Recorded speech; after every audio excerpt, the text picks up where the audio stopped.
All right, due to the weather, we're going to go ahead and get started. I'd like to call this Thursday, March 9th, 2023 Committee of the Whole meeting, Finance meeting to order. Start with roll call. Rod Riley here. Ryan Curry. Here. Brian Snyder. Here. He will be absent. Ray Larson. Here. Brett Mueller. Here. Tom Wahlberg. Melissa Patterson. Here. Dana Logston. Jerry Branson will be absent. Carl Johnson. Here. Marion Thornberry. Here. All right, very good. I need a motion to approve February 2nd, 2023 Committee of the Whole Administrative Meeting Minutes. February 9th, 2023 Committee of the Whole Finance and Executive Session Minutes, please. Motion by Mr. Curry, seconded by Mr. Mueller. Any discussion? All those in favor, aye. Aye. Any opposed? Motion carries. Make a motion to approve the agenda. So moved by Mr. Thornberry, second. Second by Mr. Logston. Any discussion? All those in favor, aye. Aye. Any opposed? Motion carries. Public comment. I got a couple up here this evening. We will start with Gracie Robles. If you would do me a favor, if you'd step up to the microphone, please state your name, your full address, and I'll give you 3 minutes.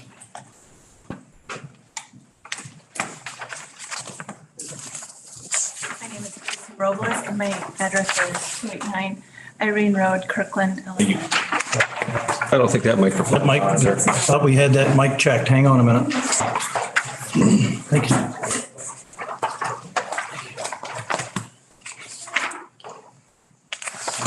Timer until it's fixed, all right? So hang on.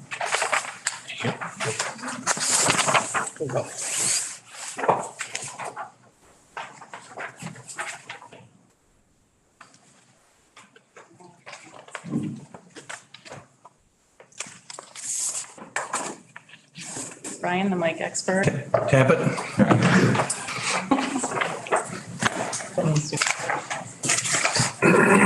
Got that this day. Oh, I get it. It's his touch. Magic touch.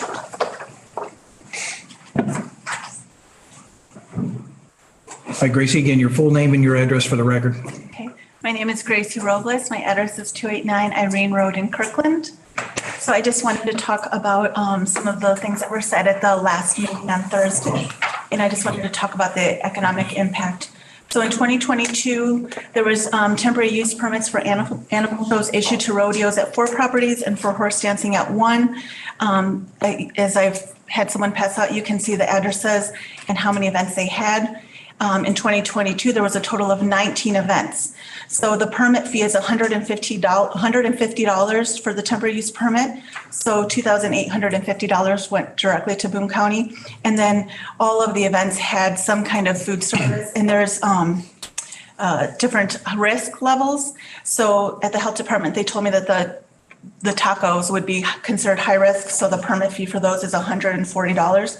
So that's another $2,660 that went directly to Boone County for a total of $5,510. And I just wanted to make that clear because I think like a $50 number was thrown out last week, and I just wanted to make sure that you guys knew what the permit fees were.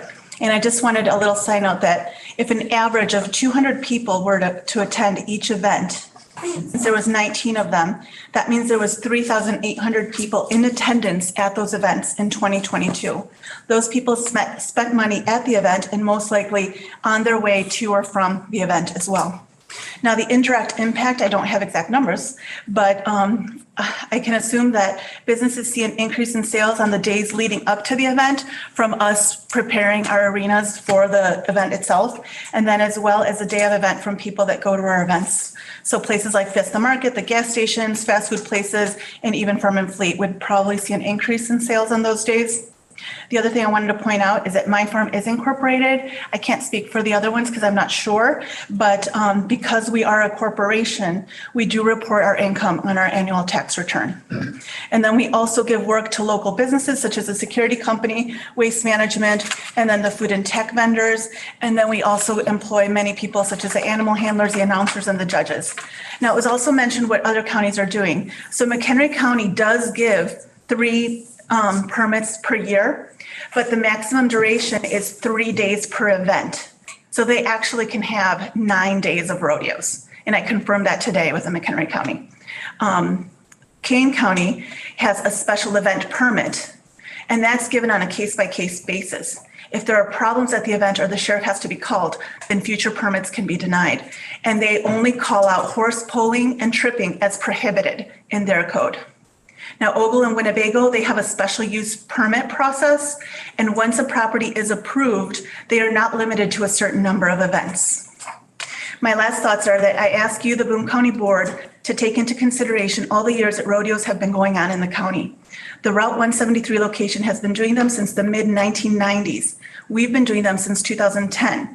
In all those years, there were no complaints from the neighbors or the community. I feel very strongly that we are all being punished for things that have happened at one particular property. Instead of giving us more regulations and limiting the number of events, why can't we focus on sanctions for those that have violations or that aren't following the rules? The rest of us have done our best to abide by them. In conclusion, I ask you to please reconsider your decision to vote for the text amendment to Section 4.2 temporary uses and special events. Please do not change the text on animal prohibition and do not reduce the number of events. Thank you. Thank you, Gracie. All right, next I have Richard Wolf. Richard, state your full name and your address for the record, please. Give you 3 minutes. Richard Wolf, 698 Spring Road, Garden Prairie. My comment tonight will be temporary use permit applicants who apply for animal shows or rodeo permits seem to think it's okay to have a dance and a concert added to that permit. If they want permits for the show, then that's what they should have. But Boone County does not have a dance hall permit exists under permitted use. And concerts are permitted, but in B1 zoning, not A1. The big problem is A1 zoning. A person in this room has applied for many of these rodeo permits, more than 10 years worth. And a year ago, in April, their Facebook page says that they are a concert venue. During the ZBA meeting, we handed out some flyers that clearly showed that they said they were a concert venue. In 2022, many steers at these events were injured this last year. Imagine how many have been injured over the last 10 years. Shark videos have been shared to social media and been sent to various, or all the board members, to my knowledge, not by me, but I was told that they were.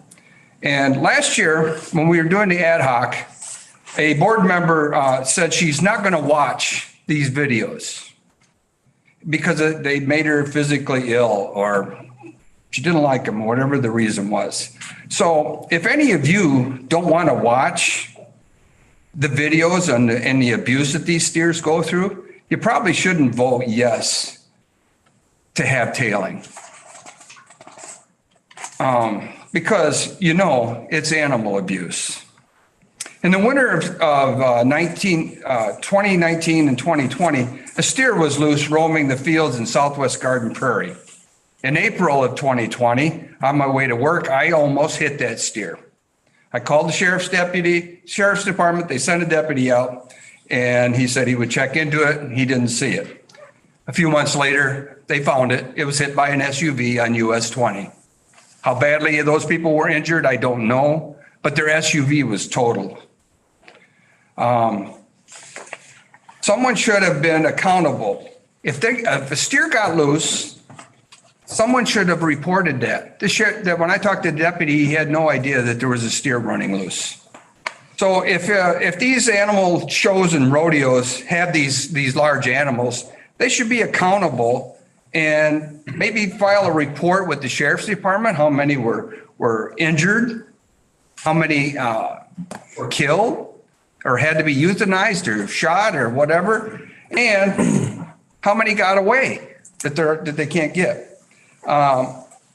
We strongly feel that there should be a vet on site, but maybe they don't want a vet on site because a vet will euthanize the animal if they break a leg. And maybe the steer that they rented from somewhere else, like out of Iowa, doesn't want to have his steer come back that's been euthanized because now the meat's not any good. Maybe he'd rather have it back with a broken leg and spend over 2 hours on a trailer. Thank you. Thank you, Mr. Wolf. Next up, I have one more, Cristino Pacheco. Sir, if you would do me a favor, would you state your full name and your address before you start speaking? You get 3 minutes, sir. Cristino Pacheco, 17783 Capon Road. Apron Road. Yes. Capon Road. In what city? Capon. Oh, very good. Thank you. So I just want to talk a little bit about the association and the charreadas. So the charreadas, as you guys know, there are 9 events. I can go through all of them. First one is Gala de Caballo, which is similar to horse training. The second one is Piales. That's last swing the horse from its hind legs and reducing the speed. The third one, you guys know it's tailing. Fourth is bull riding. Fifth, team roping. Sixth is bronc riding. Seventh is called manganas, which is where a charro's on its foot and he's last swing the front legs of a horse, stopping the motion. And then eighth is the same thing, but he's on the horse. And then the ninth is called Paso de la Muerte, where a charro is on his horse, bareback, trying to jump onto a wild one, which is also bareback and has to stay on. So ever since I can remember, I've always been involved with charreadas, and it's always been part of my family for generations. I'm a bronc rider. I had just become one when I was 15.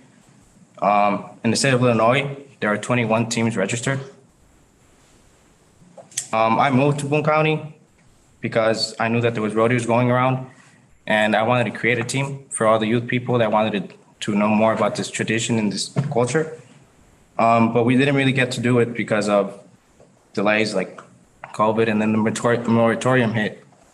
And then now, due to the new text amendments that you guys might approve, we might not be able to do our rodeos in Boone County. So I'd just like to remind the board that the 9 events are allowed in the state of Illinois and all over the country. And so I just ask you guys to please reconsider your decision on passing the new text amendment. All right, thank you, sir. Anybody else, public comment? We will move along. With the weather and stuff, tonight we're going to be just, Brett, you're going to take over, but we're just going to do voice votes on everything tonight to go before the full board next week. So with that, if you want to take over, Brett. All right. 6.1, monthly treasurer's report. Mr. Newport, please.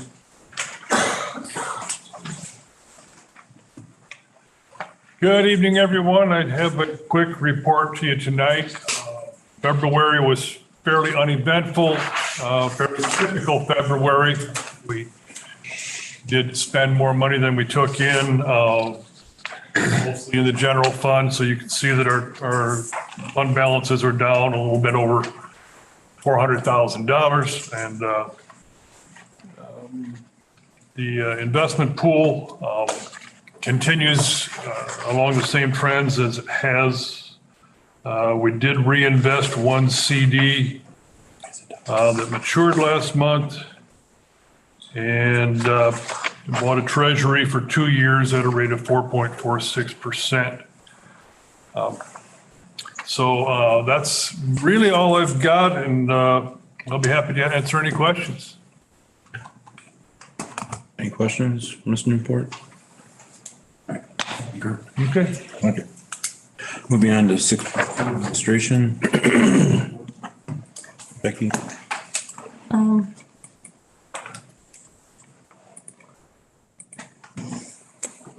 The report out, just for the sake of time, I won't go into too much detail. If you have any questions, I can take them. Similar to Kurt, it's a standard month. Your revenues were holding, your expenses were right on par.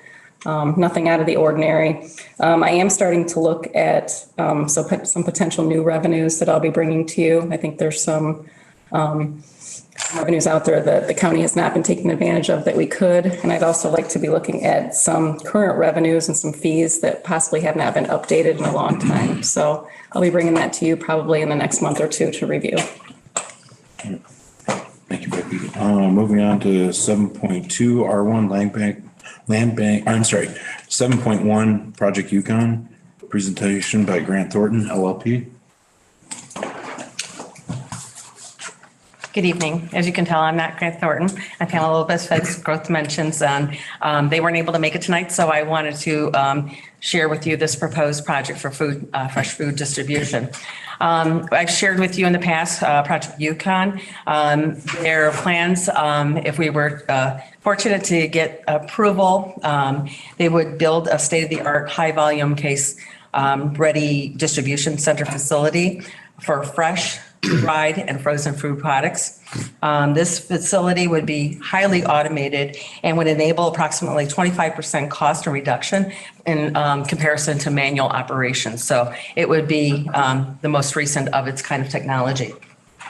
So this project is proposed to be a 1.2 million square foot facility, along with purchase of machinery and equipment. It would be one of the largest fresh food distribution centers in the United States. It would, again, it would be more than 1.2 billion over the next 5 years investment, and that includes resources toward land and construction costs in the facility, systems, and machinery and equipment. The jobs that this is proposed to have is about 450 new full-time jobs over the period of 5 years. Now, that's probably on the low end that they estimate. It could be up to 700, but they wanted to be very cautious. You never know what the job market is. So they are talking about 410 hourly jobs, averaging about 55,000 per year, and 40 salary jobs averaging 110,000 per year. So this this is on 200 acres. And if you know where Crosslink Business Park is, it's right across from Stellantis. The developable acreage is about 178 acres. It would include 417 spaces for associates, about over 1,500 spaces for parking trailers, of another 71 spaces for truck maintenance. So kind of give you an idea. And that's kind of a breakdown of the facility as well as the land use in the picture.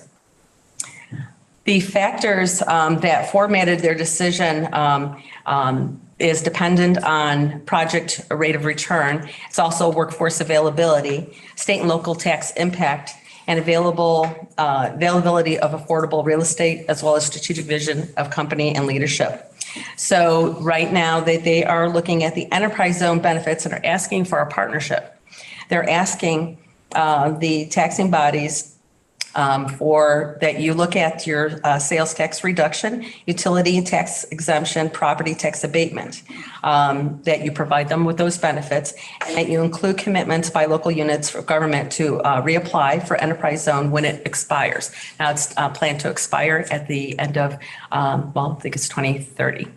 So we have to start that application process in the near future. And also it would mean that they're asking for an adjustment to existing property tax abatement policy. They're asking for a 10-year abatement for years 1 to 5 at 85%, years 6 to 10 at 50%. Their commitment by participating units, also they're asking to extend the abatement if the term for the enterprise zone expires. So just in case the state doesn't improve the enterprise zone program in Illinois, which is not likely, but just in case that we would continue that program. They're also going to be working with our local area for the Illinois Edge Tax Credit for workforce assistance and infrastructure assistance. So they will be presenting and available next week for the board, but I am available if you have any questions for me. Mr. Loxton? Just real quick, the first thing you said about this particular venue company was that they're highly automated. How do you get 450 jobs out of highly automated? Well, you need somebody to run the automation. You need somebody to program them. You still need truck drivers. These will all be hired by the company. They will be company employees. They won't be contracted work. Repair, maintenance, all that. Great. Mr. Johnson? Pam, do you know who we're going against for this project? There's been discussion about Iowa and Wisconsin. Those are the two states. We are the premier location in Illinois. So we had competed for months. We've been working with this company since probably as early as Project Kelly. So it was 2021. We started working with them and we were talking about different sites that they were interested in. They kind of going back and forth about what their project size and what they wanted to do. And then they started doing due diligence. Mr. Curry?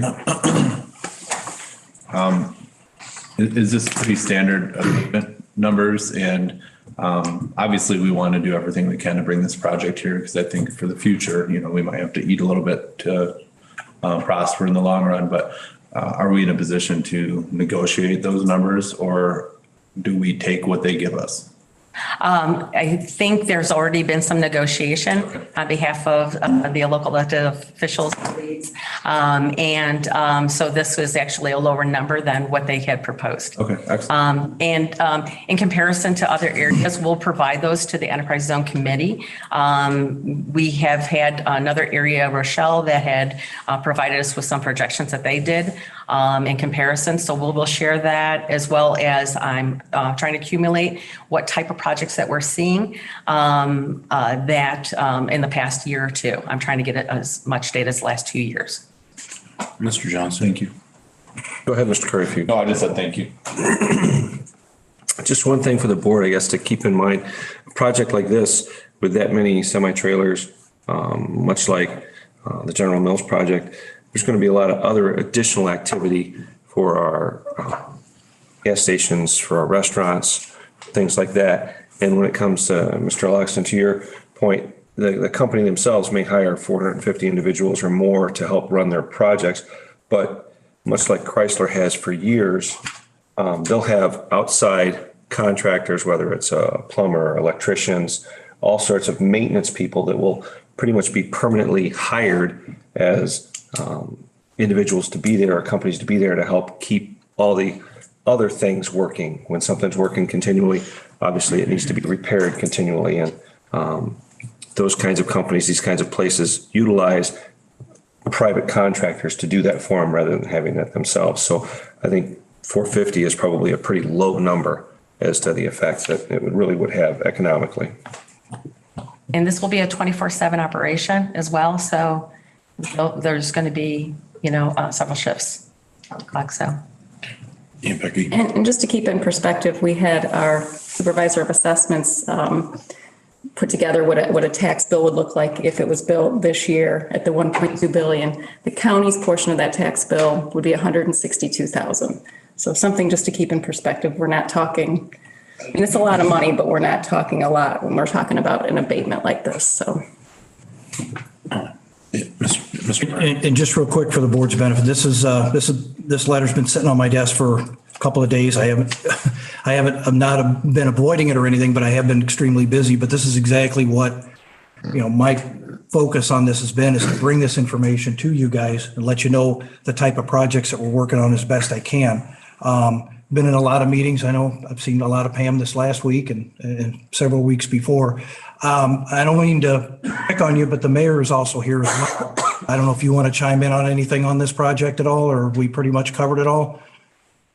Well, You've been stepping up, if you don't mind, sir. Well, I could, but I think Pam has covered it. Okay, good enough. Becky had pointed out some of the financials regarding that. It does, growth is a funny thing, especially, I have never been one about rooftops, housing developments. They don't bring any revenue. They don't bring any jobs. This project brings both. But it also brings a future in the region for economic growth that will continue. I think Board Member Johnson had made that point. There are additional jobs, there's intangibles that go with it. But the real, to me, the real thing is that we have growth along bypass 20. We are looking to create other opportunities in that area when the county and the city had made a joint venture with the Irene Road interchange. This certainly fits into that type of a development, that type of growth. So I think, obviously I don't have any, I hold no clout here other than the fact that I've seen this project and I think everything's been said. Thank you, Chairman. All right, no problem. Hey, Where are they sourcing a lot of their fresh foods from? As far as the vegetables and all that stuff? I mean, honestly, I don't know. That's a question we can ask as where their primary source is.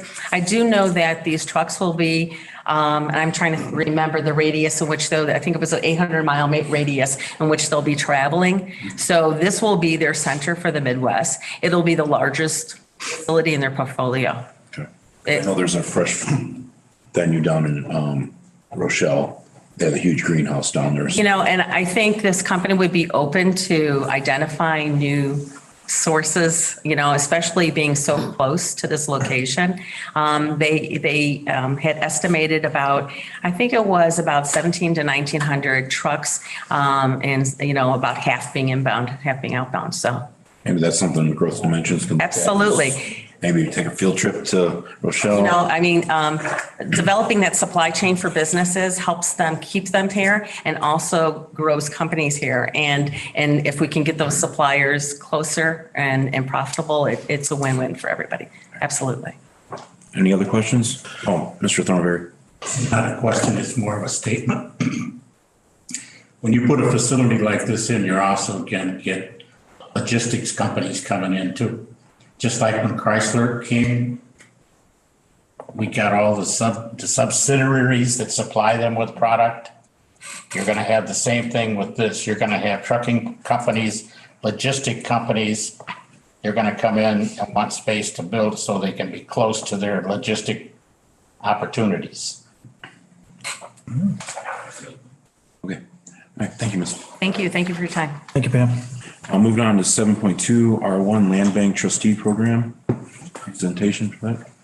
I do believe we have R1 Director Michael Dunn here with us tonight. Michael, welcome.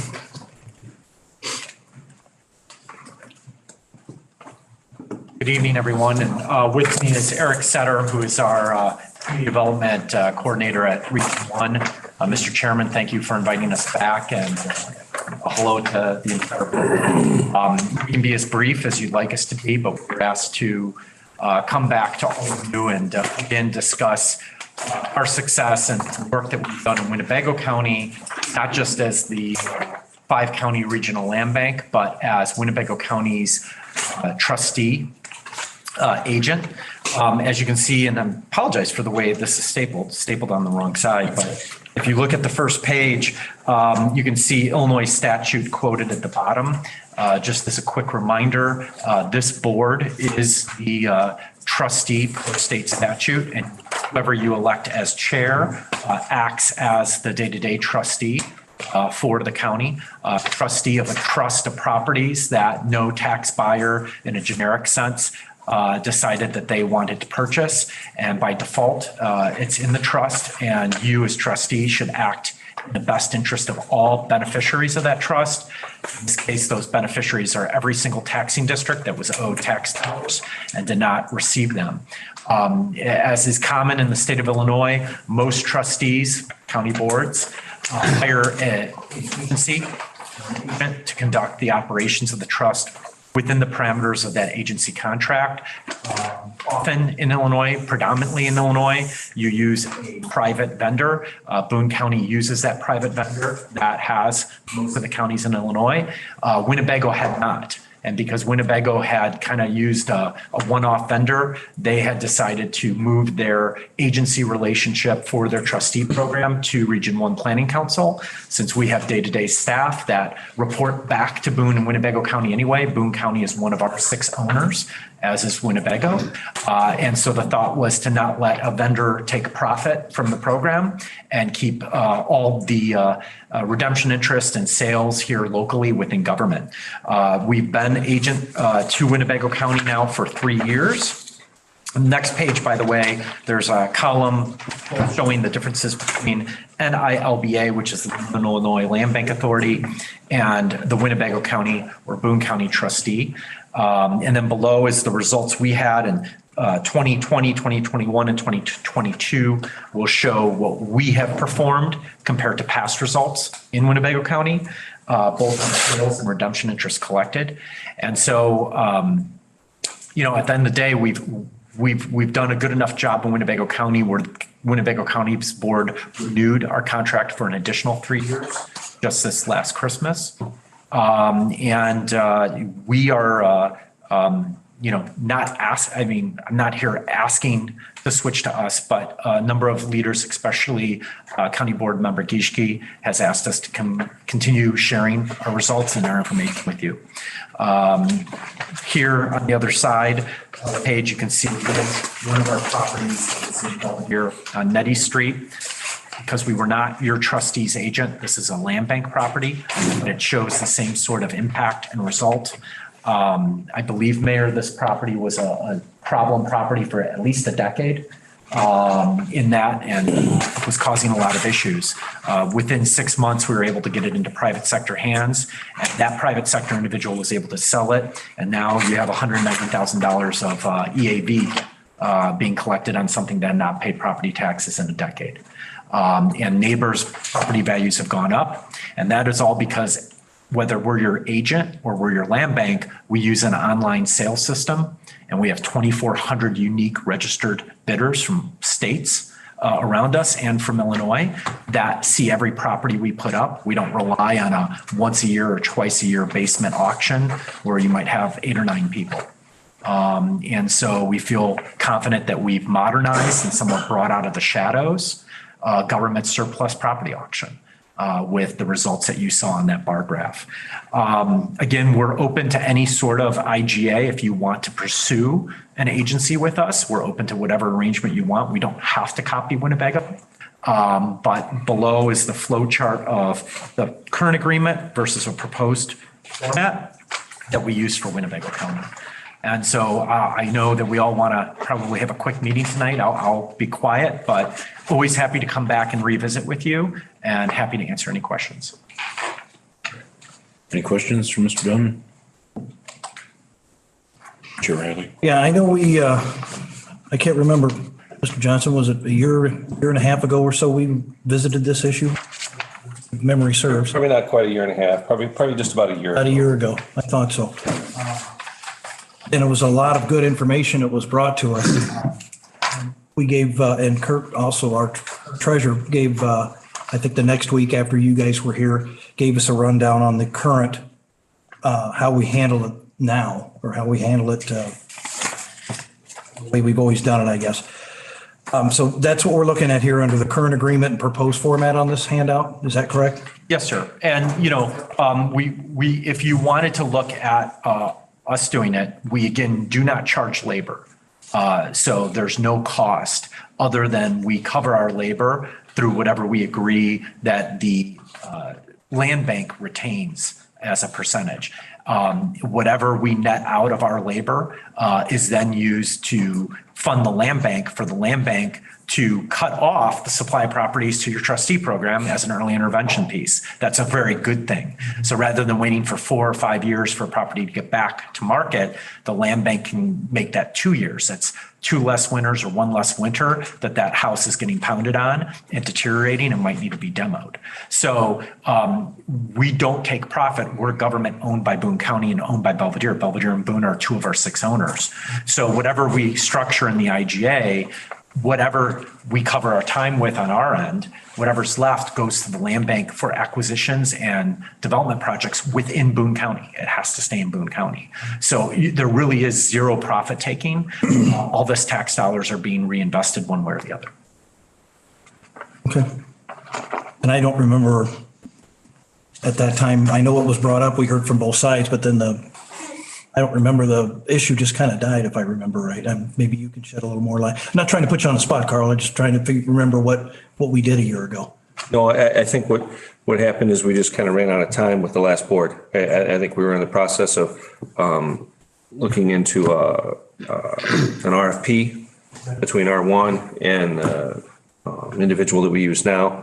I think there was a considerable amount of the board that was leaning towards at least giving R1 a try.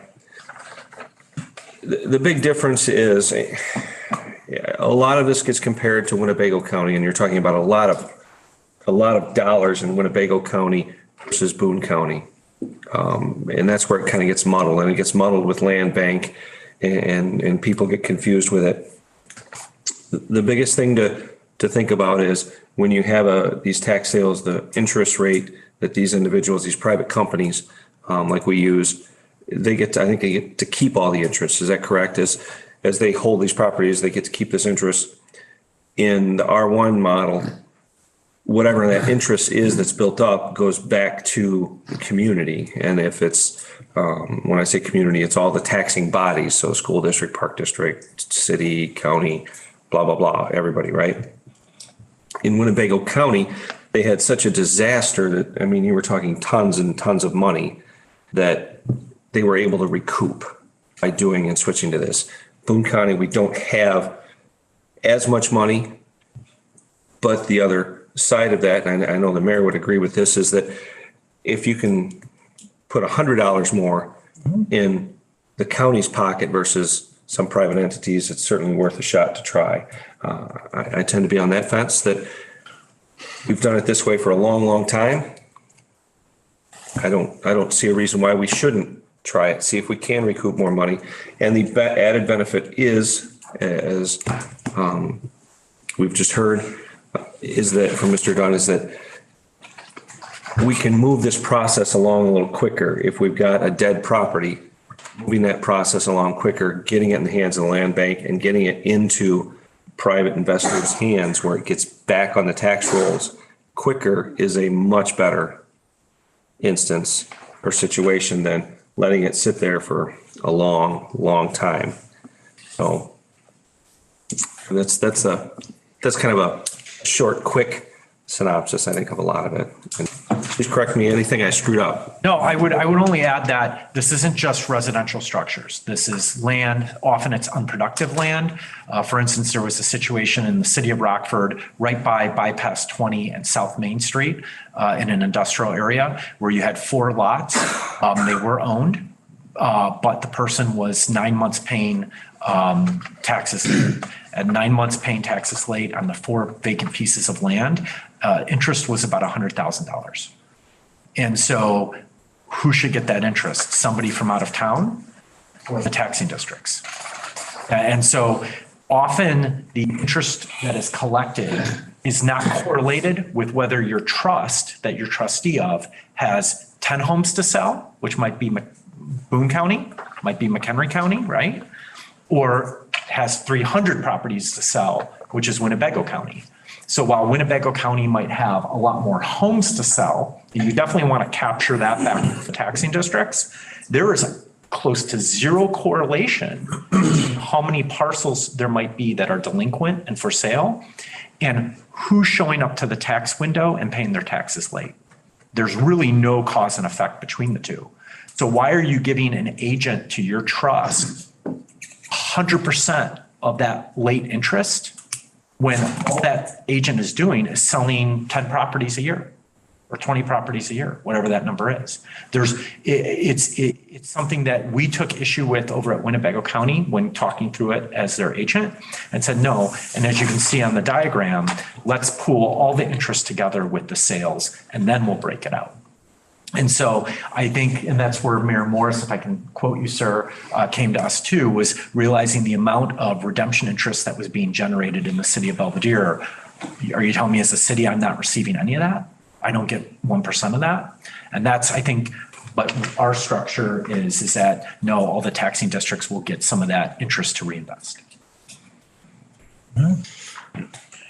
Any other questions? Just as, I just look at it this way. We all just went through, some of us went through a little bit more contested elections, obviously the last November than others, but we all either campaigned or said we were going to do this job as be as fiscally responsible as we possibly can. So I think this is definitely something we need to look into a little bit further, and I'll be more than happy to sit down with Michael and Becky or whoever else we need to and get a better look at it, and so we have a better understanding exactly what we want to do and how we want to move forward, and compare both of what we're doing now versus this as side by side as we can. So I think we look forward to maybe talking to you again at one of our next meetings. Absolutely. Thank you for your time tonight. Yeah, thank you. Moving on to 7.3, motion to move resolution 23-08 authorizing execution and amendment of federal section 5311 grant agreement for the county board for approval. So moved. Moved by Mr. Larson, second. Mr. Thornberry. Any discussion? I can, this resolution and the next one are standard. You see them every year. And we can apply for the following year's grant for the 5311 funds. So those grant applications are due April 3rd. So you're for you now.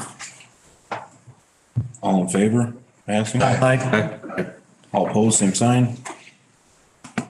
Move on to our 7.4, resolution 23-09, authorizing execution and amendment of downstate operating assistance program grant agreement. Is there any discussion on that? None. All in favor? Aye. All opposed, same sign. We had the motion. We need a second, I think. Oh, sorry. I'll make that motion. Ryan, motion. A second. And Mr. Larson, second. All in favor? Aye. Opposed, same sign. Motion. Moving on to 7.5, motion to approve one-year county farm lease extension with Aaron Bromstead. So moved. Motion by Ryan Curry, second by Mr. Lodson. Any discussion? Seeing none, all in favor? Aye. All opposed, same sign. If I could, Brent, really quick, if I could on that. Tricia, did you want to say something? Yeah, I did briefly. Because we're renting county property, there has to be certain findings that are made regarding that it's no longer necessary or appropriate or profitable for the county to have it, and that's why we're renting it. In addition, regarding farmland, there's some issues if it was part of the county or county home. So we're working on those, and we'll have a resolution for you next at the board meeting. But I just wanted to bring that to your attention to look at the language on that ordinance when it's before you next week. I don't know if anyone has any questions. Any questions from seeing none? On to resolution 2310, sale of surplus property, parcel 03-208-203-1015. Motion by Mr. Curry, second. Second by Mr. Larson. Any discussion? Mr. Newport.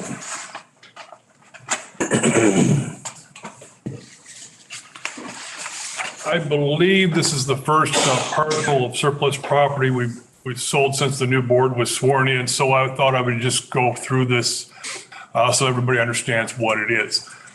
This is part of the county trustee delinquent tax program that Mr. Dunn was referring to. In the absence of tax buyers, a parcel goes to the county as trustee for the taxing districts. We don't pay anything for it, for that tax lien certificate. If it is not redeemed, the tax lien certificate expires after 2.5 years. Our agent on our behalf will petition the court for a tax deed. So we own this, the county as trustee for the taxing districts owns this parcel. We then put it on our surplus property auction. It is a sealed bid auction that we have every September. And after that auction, those parcels that do not receive bids remain for sale. And so anyone who contacts our agent after that point can buy these parcels for the minimum bid, which is $797. So we have one parcel here. It's up in Candlewick Lake. And it looks like the association in this case is buying this parcel. The vast majority of our inventory is empty lots in Candlewick Lake, and this is one of them. So this will, once we sell this to Candlewick Lake, it goes back on the tax rolls, and the association that owns it, they can do what they want with it. That's about as much as I know about this particular parcel, but with regard to the program in general, what we're doing tonight, I'll be happy to answer any questions. Any questions from Mr. Newport? Okay. So when this happens, do these go off the tax roll or have they been off? They go off the tax rolls when the county trustee takes tax deed. So when it's owned by a unit of government, it's tax-free. And of course, the 3 years prior to that, no taxes were paid. So we're losing 3 years worth of tax revenue to begin with, and then it's tax exempt property until we sell it. Okay, thank you. Motion, a second. All in favor of passing this to the county board? Aye. Aye. All opposed, same sign. Moving on to purchasing card approval for administration, deputy administrator. So moved. Moved by Mr. Johnson, second. Second by Mr. Curry. All in favor? Aye. All opposed, same sign. All right, moving on to ARPA funds update. Oh, 7.8. This one. Oh, sorry, 7.8. Motion to approve proposal from Stewart Science for the Boone County Administration Campus. I need a motion. So moved. Motion by Mr. Curry, second. By Mr. Schneider. Any discussion on that? Or Mr. Wall? I think we approved this at the previous board. Gosh, has it been over a year ago now? And what was our budget on that? Do we remember? I think we're within budget, but I was just curious. I could, sure. The budget was 40,000. So this is within, and also because the company that was chosen is part of a purchasing cooperative called TIPS, the Interlocal Purchasing System. So we are not required to bid this purchase per our purchasing policy. Okay, very good. Looks Health Department is here if there is any questions specific about the sign or anything.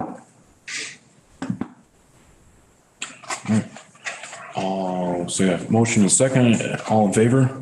Aye. All opposed, same sign. Number 8, intergovernmental reports, seeing none.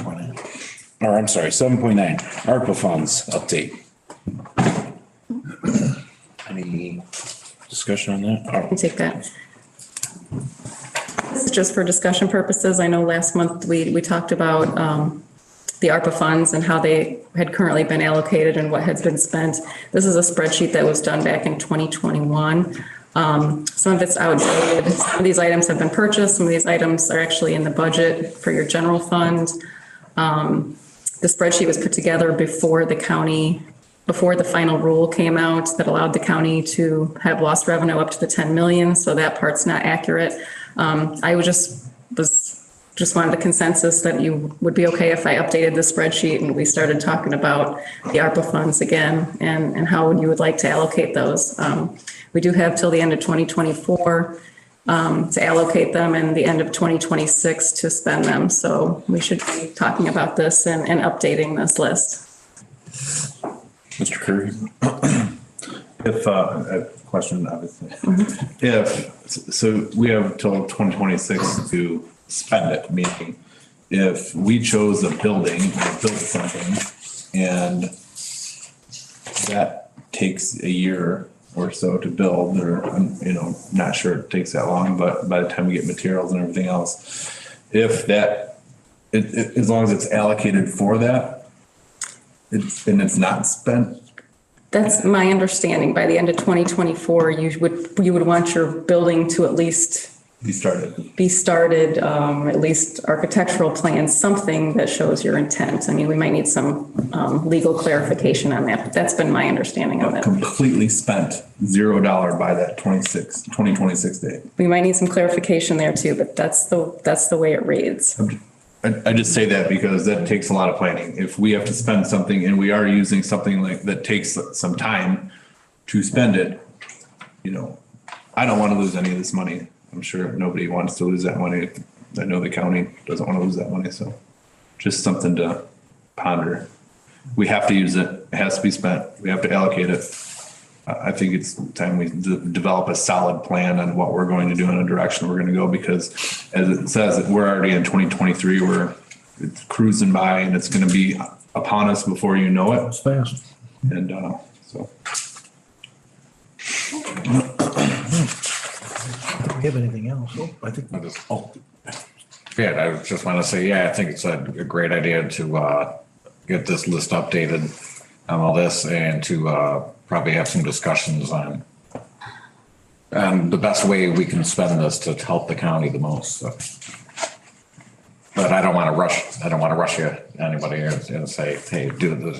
But I think we have to get working on it soon though, And I will, the sheriff and I are actually meeting. I know last month we talked about the specific proposal from Saavedra to just focus on conceptual design for the health department. We thought maybe broadening that scope a little bit to include public safety building and courthouse needs. So the sheriff and I are actually going to meet with him next week to see if he could design a broader proposal that could incorporate maybe some things that we could be doing to those buildings that would be beneficial as well. Mr. Stricker. And, it kind of got heated when that discussion came up the other day. So I had our stellar administrator get me the numbers of what we pay for rent a month. When it comes to fiscally conservative, we pay other entities over $5,000 a month for our own departments to utilize. We're spending over $5,000 a month in rent alone.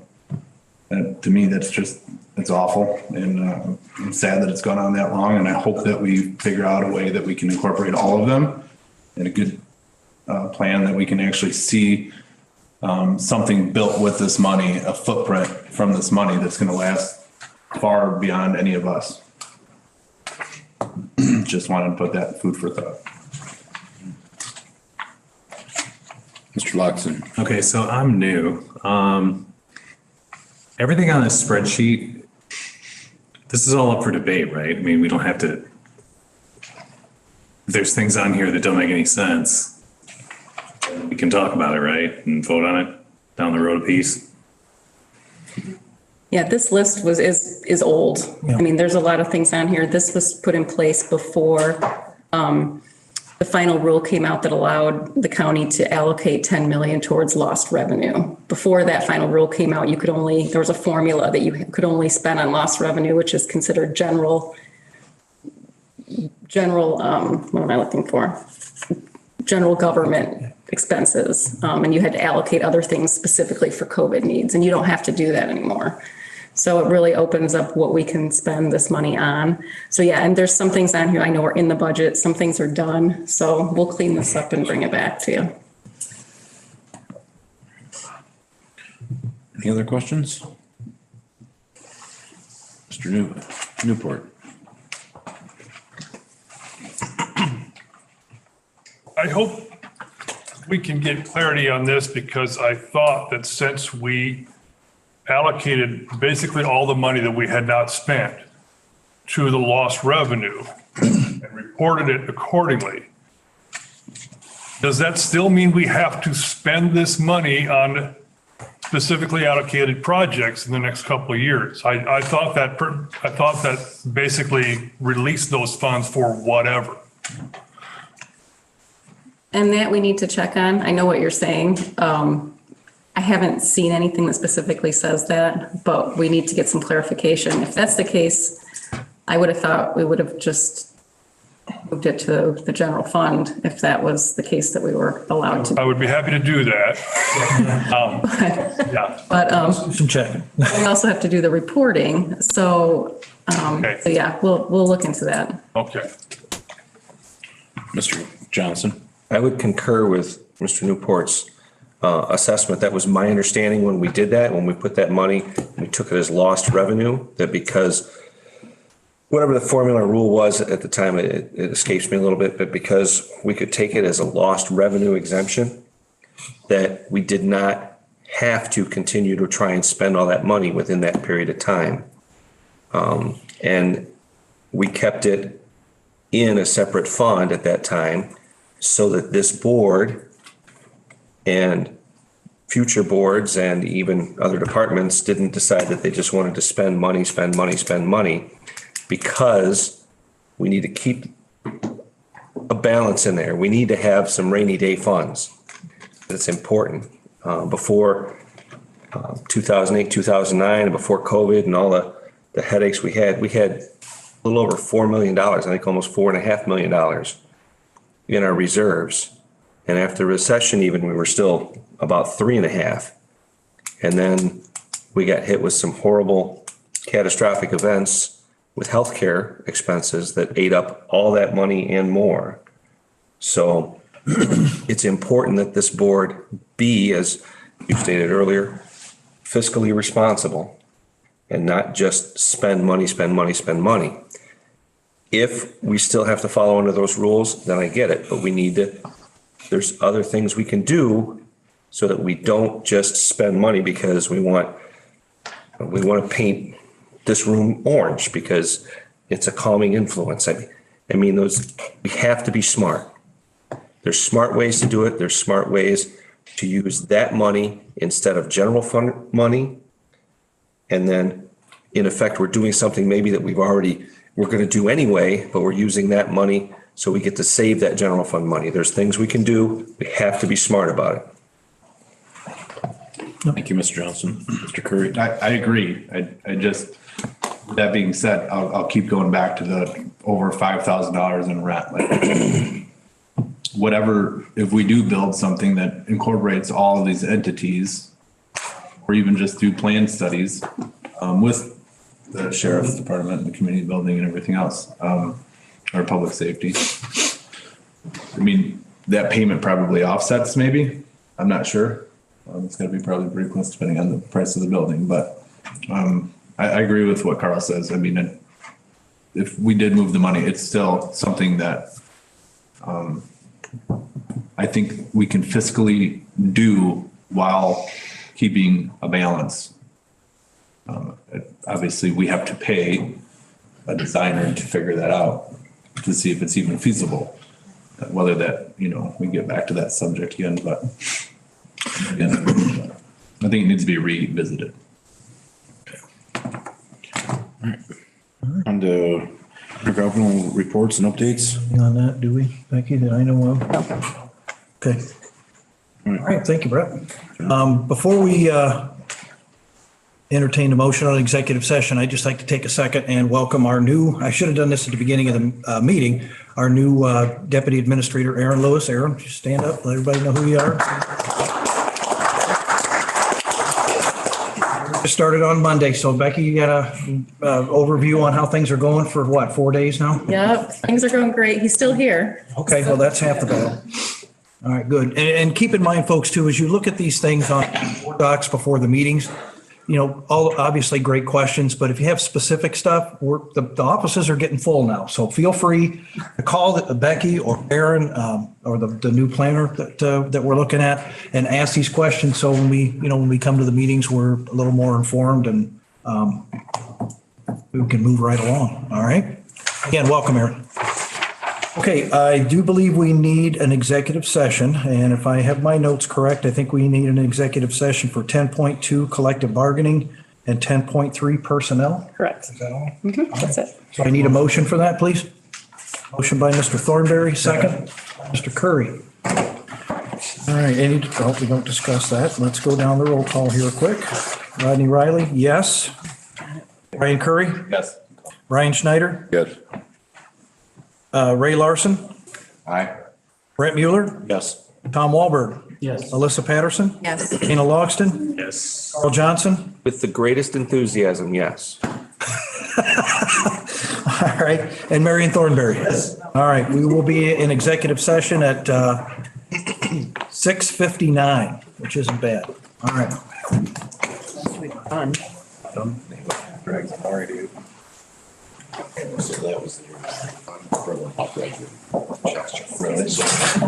She got to shut everything down. I didn't even look to see what was in closed session. Is there any, is there in there? Yeah, there's nothing, there's no. Oh, shit. God bless her. Yes. Yep. So we had cookies for her. Talking about the spooky email. Point of person. Like it doesn't show. I know. It went out to everyone yesterday.